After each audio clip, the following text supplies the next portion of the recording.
So today it will be a small session on pharmacodynamics.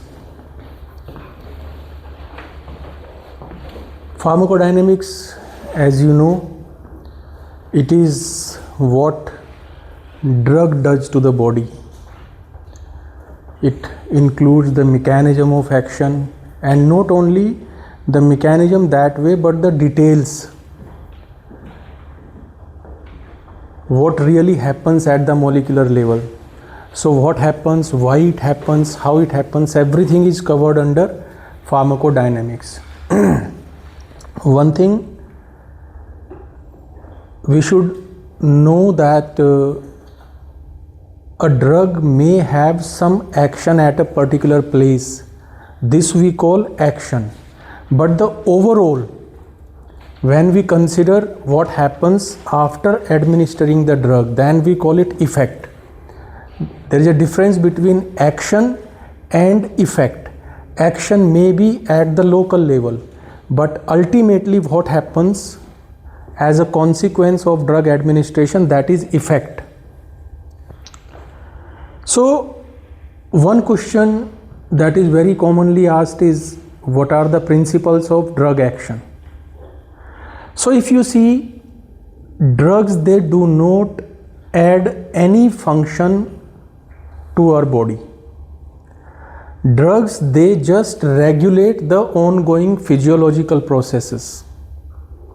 The mechanism, some activity is already going on, so the drug will only increase or decrease the activity of this speed of the ongoing process. And so the principle of pharmacodynamics, principles of drug action, can only be either activation, that is what we see everywhere, that it stimulates this enzyme, they stimulate this receptor. So activation means it increases the process, stimulates some mechanism. Opposite to that is inhibition, decreased. Again, there are so many examples. And then replacement. This we see when we have hormonal replacements. There is deficiency of insulin in diabetes, so we give insulin from outside. Deficiency of thyroxine, we give thyroxine from outside, so that is replacement. And cytotoxicity, antimicrobials, we kill the foreign cells, so that is cytotoxicity. There are some other examples also given in the books. Somewhere you will find written irritation.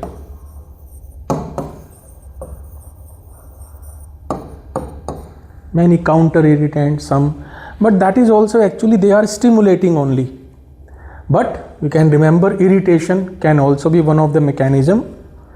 And just like I told you, the drug does not add any process, new process. That also has been changed recently because of gene therapy.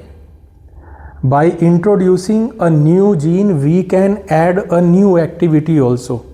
But that also, if we be very strict, then we will find that even that activity that is being introduced through a gene is already present in our body. So that at the most can be replacement. Like I don't give insulin, I introduce a gene that will produce insulin. Similarly, in gene therapy, whatever process we are introducing, it is not something that does not exist in our body. The reason for that is, whatever I am doing, it is acting on some place in my body. So that means already some mechanism exists for this activity to take place. And so I cannot say that this is some new activity that we have added in the body.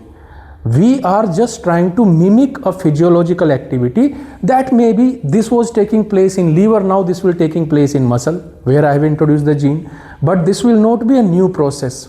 And so these are, we can say, principles of drug action. This question is very frequently asked. Then another important thing is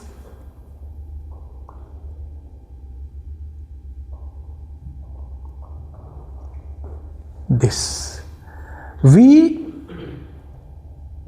keep keep saying that majority of the drugs, they act through receptors. We'll talk about receptors in the next session. I'm not going to talk about it today. But we say that most of the drugs, and sometimes we get carried away and we say more than 90% of the drugs, they act through receptors. It is because we have classified everything under the receptor. But if we go strictly by the definition of receptor, then they are specialized molecules which will bind with a drug and produce some effect. So enzymes, they do not fit in that definition of receptor. And so this is the recent reference I have taken. So we find only around 47% of the drugs, they act through receptors. Rest of the drug, more than half, they do not act through receptors. And so they are important. Drugs acting through enzymes by regulating the activity of enzymes, 24%. Voltage gated ion channels, they are not receptors. They are around 9%. Membrane transporters, this is becoming more and more important, 8%. Others, 12%. So we'll talk about them today rather than receptors. First of all, enzymes. They are important because recently we have sufficient knowledge about enzymes. We know where the drug binds, we know what is the catalytic site of this receptor, so we know the structure, the functioning of the receptor, and that is why they are substances of importance for the researchers. Increasing, the list is increasing where we are trying to interfere. Remember, if you want to target an enzyme, then this enzyme should be some important enzyme in the process that we can call rate limiting step. There are rate limiting enzymes.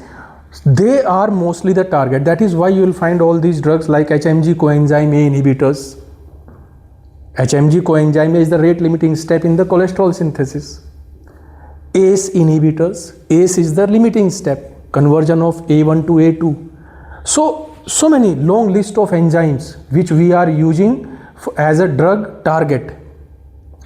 So what we do with those enzymes? We either inhibit them or we stimulate them. Mostly you will find we are inhibiting them. Mostly.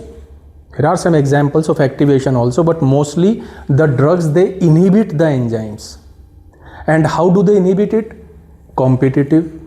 We know when the drug and the endogenous substrate both have the same affinity for this enzyme, then whichever would be in more concentration would inhibit this enzyme, will bind to this enzyme, not inhibiting, because our drug is acting as an antagonist.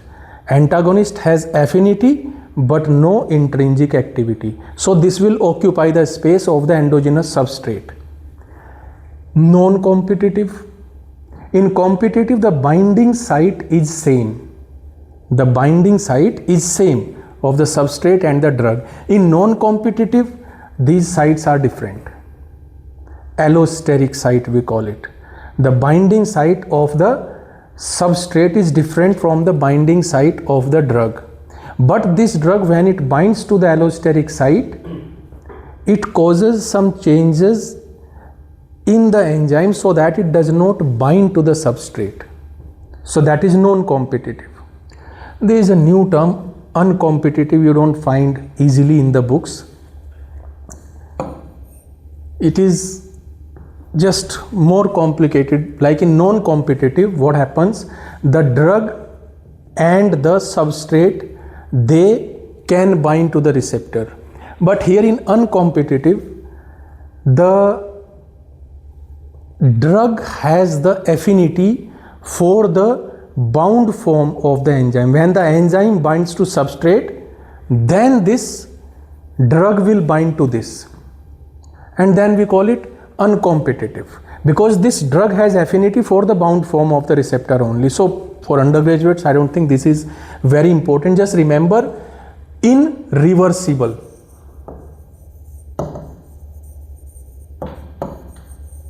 This is reversible binding, reversible inhibition, both competitive and non-competitive. And then irreversible. Irreversible means once it binds, it cannot detach. So the enzyme is gone forever. Now you will have to produce new enzyme. This also has some varieties. This is what I have shown, this uncompetitive. Like normally enzyme binds to inhibitor and binds to substrate. But in case of uncompetitive, this enzyme substrate complex binds with inhibitor. So this is uncompetitive inhibition. So in case of irreversible, this classical example we give of aspirin. Aspirin binds to cyclooxygenase and it blocks it. It causes what? Acetylation of the catalytic site. This means the enzyme has been acetylated, and so this will not work as an enzyme. This is one type of irreversible inhibition. Another type of irreversible inhibition can be, we call it suicide substrates. In case of aspirin, what happened? When aspirin bound, it caused acetylation, so the substrate cannot bind now. And because of that, prostaglandins will not be synthesized. Here, the enzyme recognizes the drug as well as the substrate as same. And so what happens? When this drug or inhibitor will bind to the receptor, but then it will kill it. It will kill the enzyme. So the enzyme is recognizing the inhibitor as substrate. And so we call it suicide substrates. These are examples. Acetylcholinesterase, organophosphates, they bind it. So they bind it as a substrate. Hydrogen potassium ATPase, that pump is inhibited by omeprazole. This bind it as a substrate. So these we call suicide substrates. So enzyme binds to them as substrate, but then they kill this enzyme. It is no more acts as an enzyme. So two types of irreversible inhibitions. This is third type. Here what is happening? This antithrombin is a suicide substrate for thrombin. Antithrombin is a suicide substrate for thrombin. So what heparin is doing? It is potentiating the antithrombin. So heparin is not doing anything with the thrombin, but it is potentiating the antithrombin. So this is this kind of reaction. This is a suicide substrate, and heparin potentiates the suicide substrate. So this is another type of irreversible inhibition. And just like I told you, there are few examples of activation also, but this is a classical example that we normally read in receptors, but it is not a receptor. Organic nitrates, they are processed in our body, and what they release is nitric oxide. This nitric oxide then activates guanylyl cyclase. This is not through receptors. This nitric oxide activates guanylyl cyclase, an enzyme. This causes relaxation of smooth muscles, vasodilatation. So this is how these organic nitrates, they cause vasodilatation. So this is not through receptors, this is through enzymes, activation of guanylyl cyclase enzyme through nitric oxide. Then comes to another, that is voltage gated ion channel. I told you around 9%. Voltage gated ion channels are not receptors. Voltage we'll talk about in next session types of ion channels, but one of the types of ion channels are voltage gated. This is different from the other types of ion channels like ligand gated ion channels or receptor operated channels we call them. They have specific drug binding site or ligand binding site, and effector is the pore, and there you will find that the pore is composed of all subunits. They come together and they form a hole in between. Here in voltage gated ion channels, they are mostly trimers, 3 subunits. Most important subunit is alpha subunit. So you will find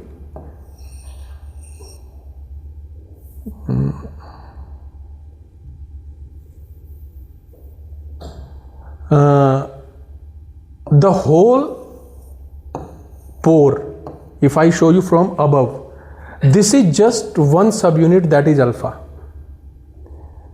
If we see it here like this is plasma membrane. So this everything is alpha subunit. Beta and delta subunit, so alpha to delta also we call it, they are very small subunits.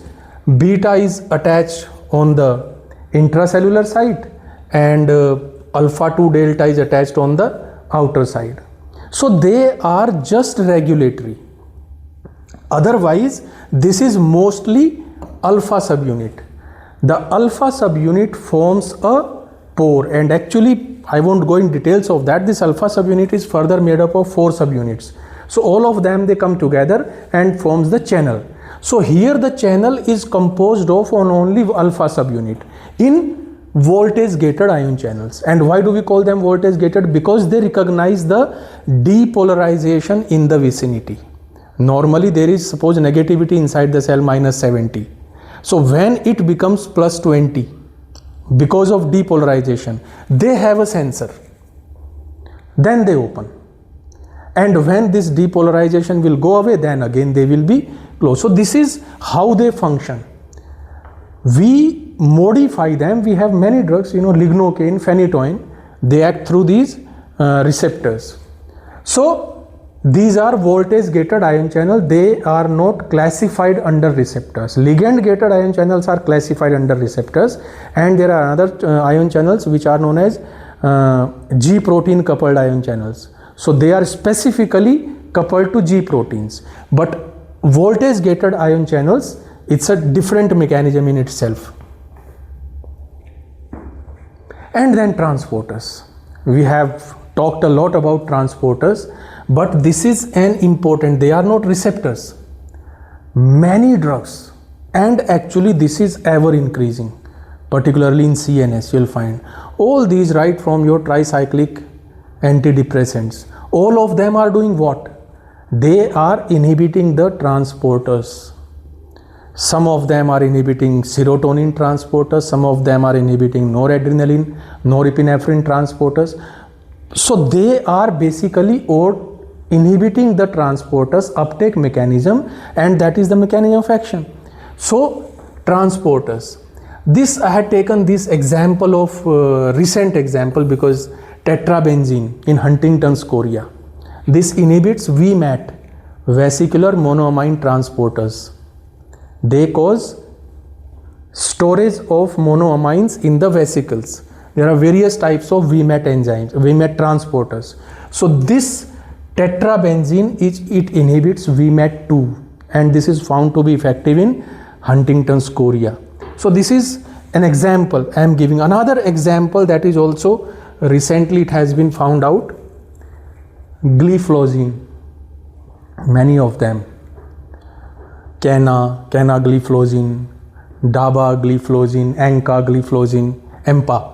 So what they do, they inhibit SGLT, sodium glucose transporter, SGLT1 and 2. And what they do, they inhibit SGLT2 in the kidney, and because of that they decrease the reuptake of glucose, and so they are being prescribed in diabetes and in some kidney problems also. So this is another, that is why I'm telling you, this is expanding. There are many drugs which are affecting the lipid metabolism by inhibiting cholesterol uptake. This I have included specifically. We had talked about in this session P-glycoprotein, and we talked about blood-brain barrier. So normally blood-brain barrier is very tight. Loperamide is an opioid. It cannot enter the brain normally. Why? Because this P-glycoprotein is an efflux protein. Remember, we talked about active transporters. So this causes removal of loperamide from the brain, even if some enters some loperamide. Otherwise, there is no entry of loperamide in the brain. But if we inhibit this P-glycoprotein with quinidine, this is the inhibitor of P-glycoprotein, then suddenly the side effect is developed, that is respiratory depression. That is the side effect of opioids. So with loperamide, if it is given with quinidine, respiratory depression takes place, and this is the reason for that. So transporters are involved in therapeutic actions also, they are involved in adverse effects also. Remember multi-drug resistance? There also there is involvement of transporters. In multi-drug resistance, what happens? Many transporters are synthesized in the body and they cause efflux of that drug from the cell. That is why the drug becomes ineffective. So there are a lot of research is going on, and there are so many drugs which inhibit those transporters, and the effect of the drug is restored. So there also, and in interaction also. So everywhere transporters are involved. You can give many examples. And then in that circle, if you remember, we have said 12% are others. So what is given in the books are only others. We'll talk about them. But even there, remember all the drugs which are acting through DNA and RNA, they are covered under others. So many of them. You have so many antimicrobials acting on DNA, antivirals acting on some part of RNA. So all of them will be covered under others. I've specifically taken these two, farnesyl transferase. This is an enzyme that is involved in oncogene. So this is basically, this enzyme is becoming important in cancer chemotherapy. They are targeting it. So this will also be covered under others. Oncogene kinases, there are other oncogene kinases also which are targets nowadays of many anti-cancer drugs. So all these mechanisms will come under others. Drugs acting through DNA, RNA, all of them will come in others. And then what is given in the books? All of them. You'll have to enumerate. When the question comes, describe the known receptor mechanisms of actions of drugs or known receptor targets of drugs, drug action, then you'll have to cover all of them. We say chemical interactions. We all give classical example of neutralization. We take antacids. This binds with the gastric acid in our body, in our stomach, neutralizes it. That is chemical reaction. Chelation. There are so many chelates. Calcium disodium acetate, EDTA. Desferrioxamine for iron. So there are penicillamine. There are many chelating agents which chemically bind to the drug, and this combination is water soluble. So this is excreted from the body. Ion exchanges, just like chelation. Cholestyramine we give example of. This binds with it exchanges the chloride of bile acid, and this way this binds the bile acid and this is excreted in feces. So that is why we use cholestyramine in dyslipidemia. Physical osmosis. Osmosis is the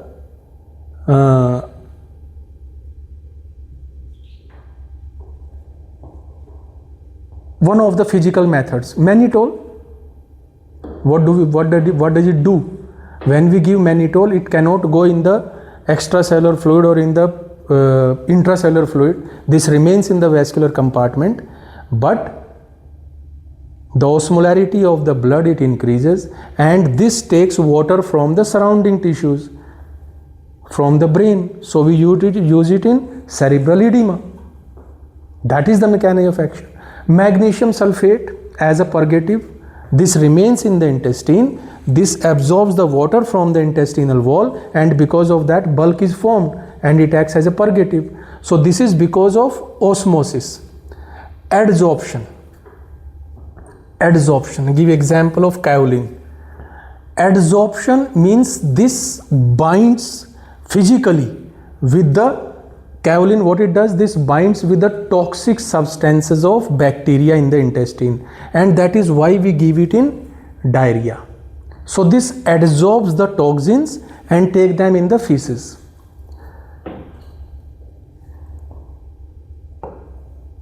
Protectives. Give example typically of dusting powders. In the past, antimicrobial powders used to be a neomycin. Even tetracycline powder was available. So what, even if that is not protective, that is antimicrobial, but normal powder, if I dust it on an ulcer, what will it do? This will create a protective covering so that it will not be infected now. So that is example of protectives. Demulcents is almost the same thing, but it is done in mucous membrane. Lozenges, menthol, that is how this in cough, what they do, they creates a covering over the inflamed mucosa, and this creates a soothing effect, we call it. Another example here is given, pectin. Pectin does the same thing in colitis. This goes and binds with the, covers the ulcers on the intestine. But menthol is the classical example of demulcents. Astringents, this also creates a protective layer, but this layer is not produced like in this case of protectives. We are dusting the powder. What astringents they do, they precipitate the surface protein, and because of that they form a protective layer. So they are basically very strong caustics like tannic acid.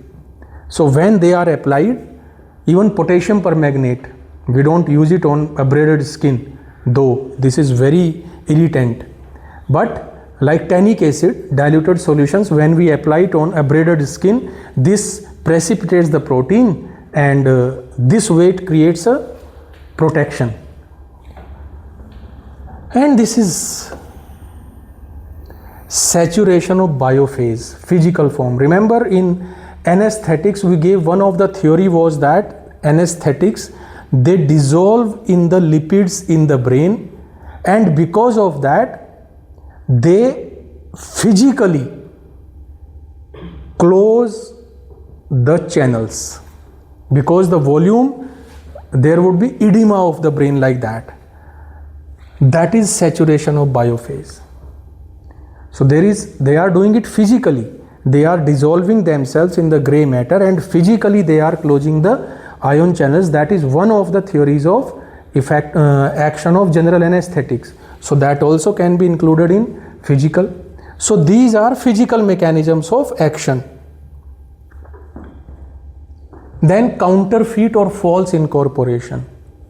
So many examples we give. PABA, sulfonamides, mechanism of action of sulfonamides. They mimic PABA and gets incorporated, but they cannot act like PABA. Methotrexate, dihydrofolate reductase. So methotrexate gets incorporated in the synthesis of folinic acid, but rather than folinic acid, what is produced is not acting as a folinic acid, and so these purine synthesis is inhibited. So what these drugs are doing, they are mimicking the natural substrate and getting incorporated but not producing the effect. Then protoplasmic poisons also, like detergents, antiseptics, what they do, like we soap water. So this just kills the organisms. So protoplasmic, this kills the cells. So protoplasmic poisons, formation of antibodies, we give vaccines, we give sera also. So these are mechanism of action.